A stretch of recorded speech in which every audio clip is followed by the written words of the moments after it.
Kembali di Kompas Siang, Saudara. Orang tua siswa SMAN 1 Cimarga, Lebak, Banten berencana mencabut laporan dugaan penamparan murid perokok yang ditujukan kepada Kepala Sekolah Dini Fitria. Sesuai yang dilansir Kompas.com, orang tua siswa SMAN 1 Cimarga, Lebak, Banten berencana mencabut laporan dugaan penamparan murid perokok yang ditujukan kepada Kepala Sekolah Dini Fitria hari ini, Kamis 16 Oktober. Ketua PGRI Kabupaten Lebak, Ian Fitriana menjelaskan pertemuan islah akan dihadiri kepala sekolah, orang tua murid, dan pengacara yang mewakili keluarga. Kamis pagi jam 9 di sekolah akan ada islah untuk saling memaafkan. Selain itu, pengacara akan ke Polres untuk menindaklanjuti proses hukum dan laporan segera dicabut. Ungkap Ian pada Rabu 15 Oktober kemarin. Kasus siswa SMA Negeri 1 Cimarga, Lebak, Banten yang diduga ditampar kepala sekolah karena kedapatan merokok berakhir damai. Penonaktifan kepala sekolah juga turut dibatalkan. Gubernur Banten telah memediasi siswa dan kepala SMA Negeri 1 Cimarga. Pertemuan ini juga sebagai upaya untuk meredam ketegangan yang sempat memicu aksi mogok ratusan siswa SMAN 1 Cimarga. Dalam pertemuan tersebut, keduanya mengakui kesalahan dan saling memaafkan untuk berkomitmen menciptakan suasana belajar yang kondusif. Ya, saya kan merasa sebenarnya tugas, karena kepala sekolah juga guru, maka apapun yang saya lihat itu adalah sebuah bentuk penyimpangan, saya harus ikut menegur. Gitu. Hanya saja mungkin diwarnai dengan kehilapan aja. Gitu, saya akui, dan itu Ibu minta maaf ya Mbak? Ya, kalau hari itu, ya sama-sama kita minta maaf. Soal peristiwa ini, pemerintah Provinsi Banten bertujuan menenangkan situasi di sekolah pasca aksi mogok siswa. Ya, kejadian ini sebagai contoh Indra yang melakukan pelanggaran disiplin di sekolah ditegur oleh gurunya. Gurunya menegur dengan kata-kata yang tidak bisa diterima. Nah, ini bisa jadi permasalahan hukum, ya kan? Padahal niatnya Bu Guru, ya kan, adalah baik, ya kan? Indra sendiri ya setelah menyadari kesalahannya, ya, dan sudah saling memaafkan. Mestinya selesai di situ kan. Nah, sampai terjadi mogok, ini kan mempertentangkan antara guru dengan murid, dan saya berharap mudah-mudahan tidak terjadi lagi. Ratusan siswa SMAN 1 Cimarga, Lebak, Banten telah kembali masuk sekolah usai melakukan aksi mogok membela rekannya yang kedapatan merokok dan diduga ditampar kepala sekolah.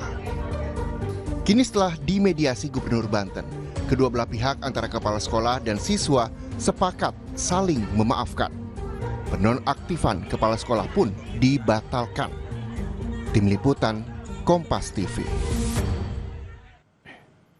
Guru sebagai orang tua dari siswa saat di sekolah sedianya memiliki wewenang dalam mendidik siswa, termasuk memberikan teguran saat siswa melakukan kesalahan dalam lingkungan sekolah. Namun, sejumlah kasus laporan yang dilayangkan untuk guru saat memberi sanksi kepada siswa dikhawatirkan menyebabkan kemunduran di bidang pendidikan tanah air. Untuk membahas kasus ini lebih lanjut, sudah bergabung bersama kami Bapak Martadi, pengamat pendidikan dari Universitas Negeri Surabaya, Jawa Timur. Selamat siang Pak Martadi, semoga sehat-sehat selalu. Siang Mas. Ya, Pak Martadi, ini tentu kasus yang juga menjadi keprihatinan bersama. Namun ini kasus di mana ada kepala sekolah kemudian diduga menampar seorang murid karena kedapatan merokok. Anda melihatnya seperti apa kasus ini? Ya, pertama tentu kita menyayangkan ya kejadian semacam ini, kemudian terus terjadi berulang dan kemudian sampai menimbulkan kegaduhan, bahkan ada tindakan mogok massal ya. Sesungguhnya sesuatu yang perlu kita sayangkan dan bisa kita antisipasi ya untuk tidak terulang kembali. Nah, tentu hal yang terpenting sekarang sudah ada solusi. Pak Gubernur sudah memediasi dengan para pihak, kemudian agar segera ada pertemuan antara orang tua, anak, kemudian kepala sekolah dan guru, dan ini tentu sebuah tindakan yang kita apresiasi, meskipun cukup terlambat karena sudah 2 hari anak-anak kita melakukan mogok sekolah. Hal penting yang perlu dipikirkan adalah kita harus sadar betul bahwa orang tua, guru, hari ini pendidikan itu berbeda sama sekali, ya. Pendidikan sudah tidak lagi terlalu behavioristik, tetapi sudah mengarah kepada humanistik. Jadi pendekatan yang mengedepankan nilai-nilai humanisme.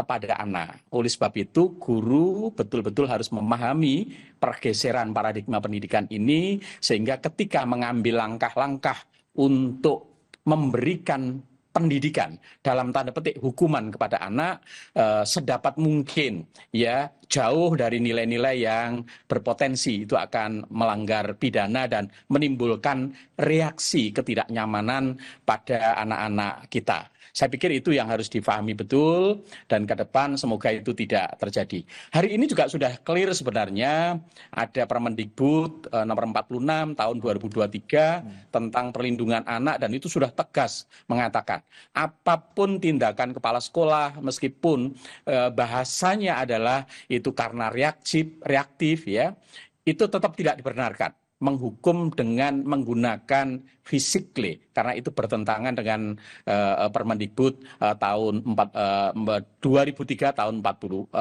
nomor 46. Ya ini sangat bertentangan.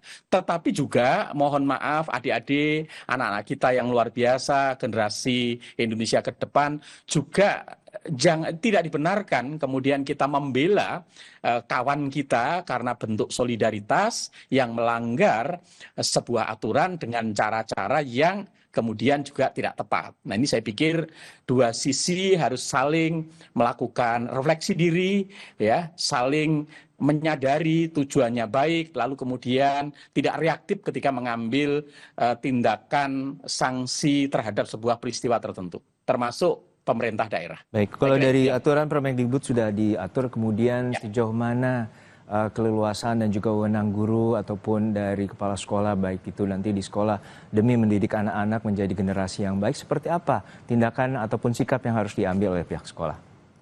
Ya, sesungguhnya agar ini tidak terulang, karena sudah ada Permendikbud 46 tahun 2003 yang mengatur tentang perlindungan anak, maka guru kepala sekolah harus paham betul. Bukan berarti di situ tidak boleh memberikan hukuman. Karena esensi pendidikan pasti reward dan punishment. Itu dua hal yang saling terkait.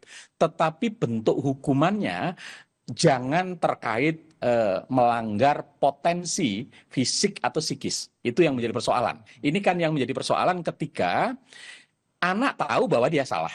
Karena merokok di lingkungan sekolah dan itu pasti melanggar aturan.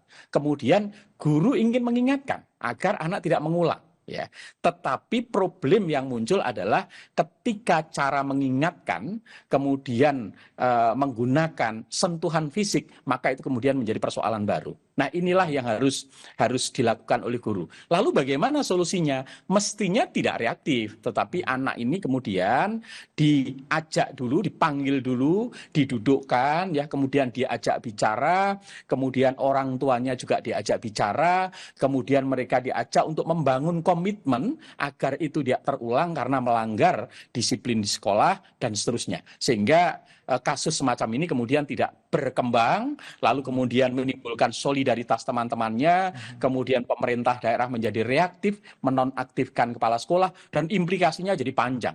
Ya. Hampir dugaan saya 3-4 hari proses pembelajaran akan terganggu dengan kasus yang seharusnya tidak perlu terjadi. Tentu guru merupakan orang tua kedua dari murid di lingkungan sekolah. Namun seperti apa sebaiknya sikap dari orang tua murid sendiri untuk menyikapi terkait adanya misalnya sanksi ataupun teguran yang dilayangkan oleh pihak sekolah?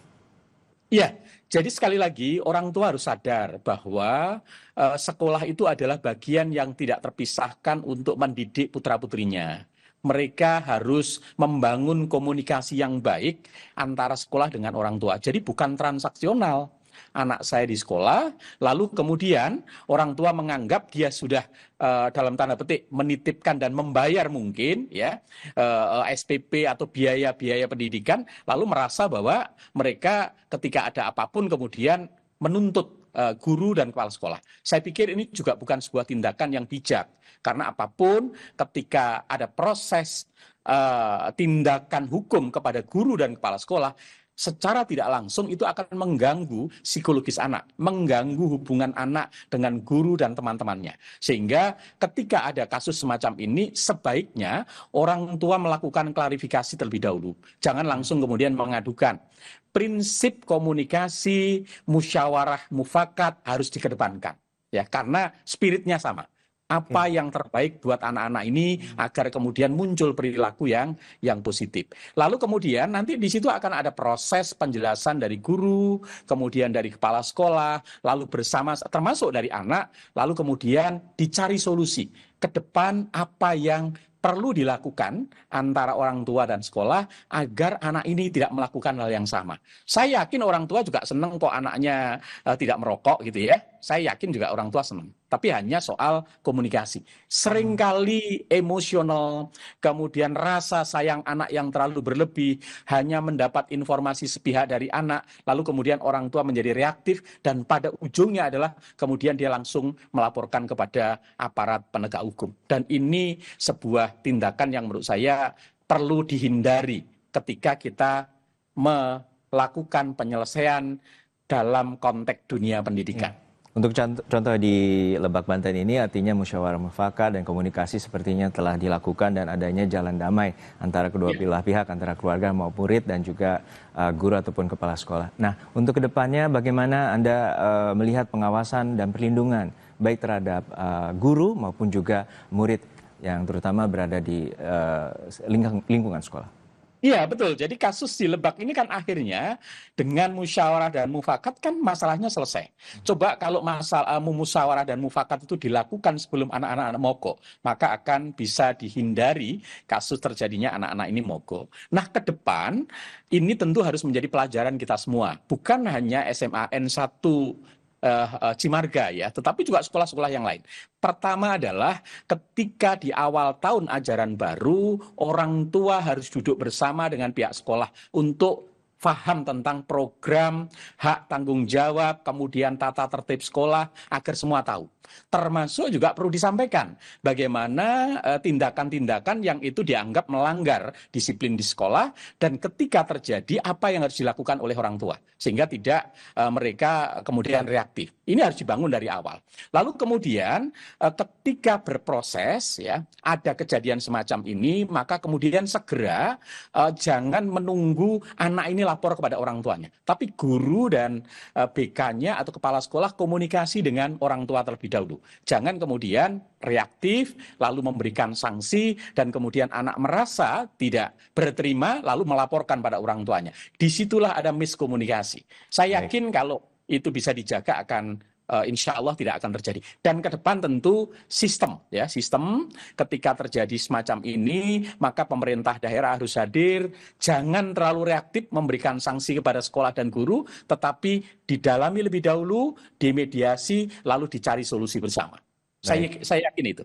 Baik, pendidikan penting dan kemudian penegakan dan juga terkait dengan reward dan punishment juga penting, namun demikian perlunya perlindungan baik guru maupun murid yang saat ini berada di lingkungan sekolah. Sekali lagi terima kasih atas perspektifnya Pak Martadi, pengamat pendidikan dari Universitas Negeri Surabaya, Jawa Timur, telah berbagi bersama kami di Kompas Siang. Ya, sama-sama. Beralih ke informasi lain, saudara, selebritas sekaligus terpidana kasus narkoba Amar Zoni dipindahkan ke Lapas Nusa Kambangan Cilacap, Jawa Tengah.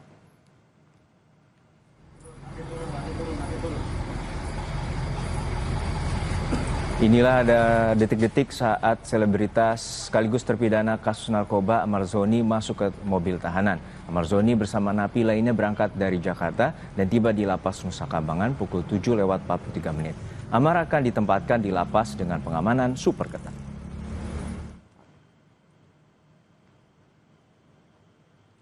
Sebelumnya Amar Zoni, pesinetron sekaligus terpidana narkoba Amar Zoni kembali tersandung kasus. Kali ini Amar Zoni terlibat peredaran narkotika dari dalam rutan Salemba.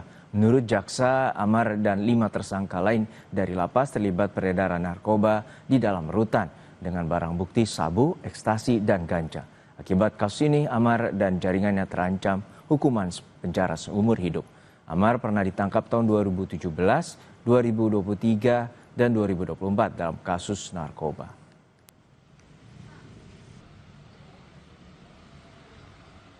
Usai jeda, saudara, Presiden Prabowo menegaskan insiden keracunan makan bergizi gratis tidak dapat diterima. Meskipun jumlah kasus yang ada masih di bawah 1% dibandingkan paket makanan yang disalurkan. Presiden akan memperketat SOP MBG untuk mencegah insiden keracunan berulang.